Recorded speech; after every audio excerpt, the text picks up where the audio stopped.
the belief in the last day, the day of judgment.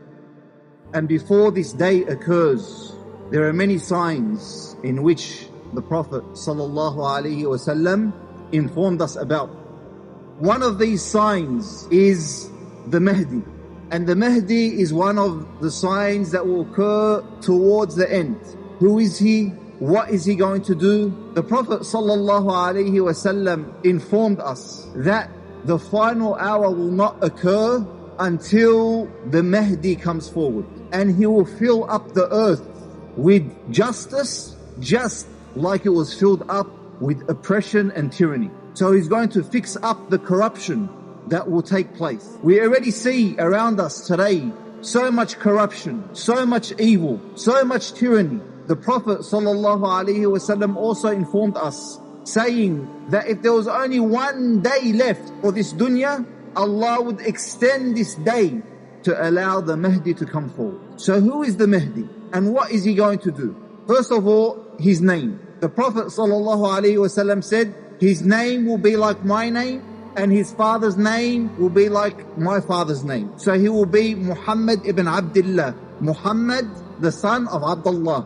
And not only that, the Prophet ﷺ informed that he is from Ahl al-Bayt. He is from the offspring of the Prophet ﷺ through his daughter Fatima radiallahu anha and her husband Ali. He will be from the offspring of Al-Hasan radiallahu anhu. And with this information that the Prophet ﷺ gave us, the Mahdi himself will not claim to be the Mahdi.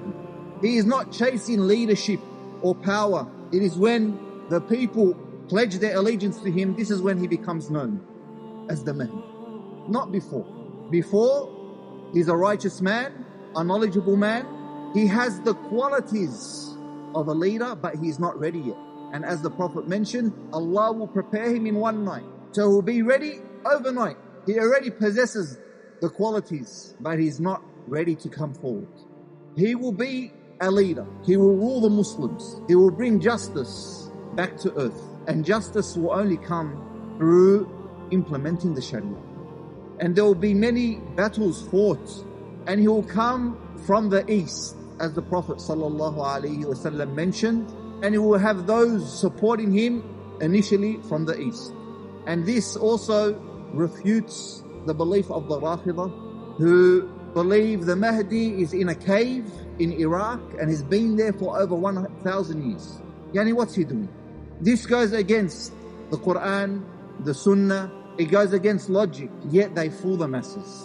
In a cave for 1,000 years. His name is not Muhammad ibn Abdullah. They don't even claim he is from the offspring of Al-Hasan. They say he's from Al-Hussein. If he's there, why doesn't he come out? And isn't there corruption everywhere now?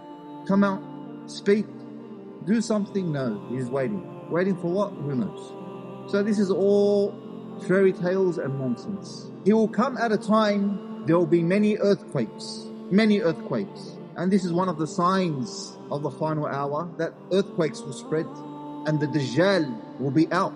How do we know this? Because when the Muslims are under his leadership, he will come to Ash-Sham, and then Isa will come down, alayhi salam. When the Muslims see Isa come down, the Mahdi and the Muslims are getting ready to pray. So they tell Isa to lead them in prayer. And Isa says no. So imagine that. Isa alayhi salam, yet he refuses to lead the Muslims in prayer, and he lets the Mahdi lead them. And this is also a sign that when Isa returns, he's not coming to implement the Injil, he's coming to implement the Quran. He is going to be a follower of Muhammad sallallahu alayhi wasallam. The Mahdi, in his time, the state of the Muslims will change. And then Allah Azza wa Jal will bring out blessings to the Muslims like they have never seen before. Allah will command the skies to bring down the rain, and and command the earth to bring out its fruit and vegetation, and it will come out. That there would be no one in need of anything. He will divide wealth equally amongst the people, and he will remain leading for 7 or 8 years, as the Prophet ﷺ mentioned. We said he will come from the east, and he will continue and make his way to Mecca, He will already have his followers with him, but when he gets to Mecca, this is when he becomes known to all the Muslims, and they will all go to pledge their allegiance to him. He is a sign of the final hour.